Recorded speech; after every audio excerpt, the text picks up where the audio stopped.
برادران اسلام معزز سامعین حضرات، السلام علیکم ورحمۃ اللہ وبرکاتہ۔ بزرگوں کا مقولہ ہے، موت العالم موت العالم، عالم کی موت عالم کی موت ہے، جہان کی موت۔ اور جناب نبی کریم صلی اللہ علیہ وسلم نے ارشاد فرمایا ہے، قیامت کی نشانیوں میں سے ایک نشانی بڑے بڑے جید علماء کا دنیا سے پردہ فرما جانا ہے۔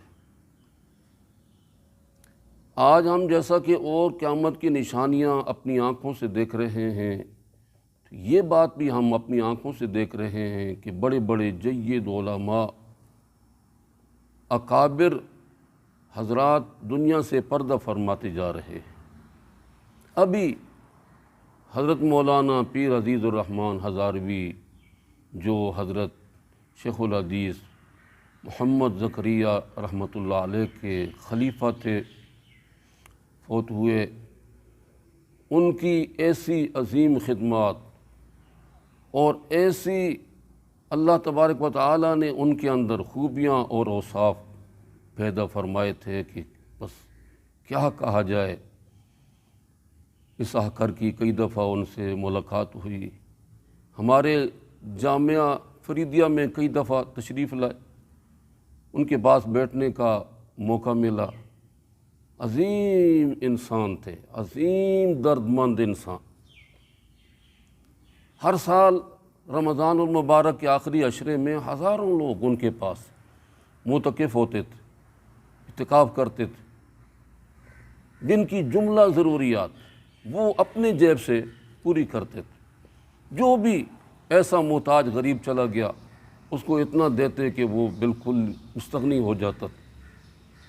عظیم انسان تھے، لیکن آخر یہ دنیا فانی ہے، یہاں دنیا سے تو جانا ہے، دنیا سے رخصت ہو گئے۔ اور دیکھیں 2 ہی دن پہلے جامعہ بن نوریہ کے محتمم حضرت مولانا مفتی محمد نعیم صاحب فوت ہوئے۔ اس سے پہلے اسلام کے عظیم مناظر علامہ خالد محمود، جن کی خدمات سے اور جن کے نام سے کون آدمی واقف نہیں ہوگا، وہ بھی داعی اجل کو لبیک کہہ گئے۔ 2020 میں کتنے اور حضرات ہیں جو اس دنیا سے پردہ فرما۔ ان کی عظیم خدمات رہتی دنیا تک یاد رکھی جائیں گی، لیکن جو ایسا آدمی دنیا سے جاتا ہے اس کی جگہ خالی جگہ پر کرنے والے کم ہی ہوتے ہیں۔ تو ہماری دعا ہے کہ اللہ تبارک و تعالی ان کے پسماندگان کو اور تمام متعلقین کو یہ عظیم صدمہ سہنے کی توفیق عطا فرمائے، اور ہم کو بھی ان کے نقش قدم پر چلتے ہوئے اسلام کی خدمات کرنے کا جذبہ اور توفیق عطا فرمائے۔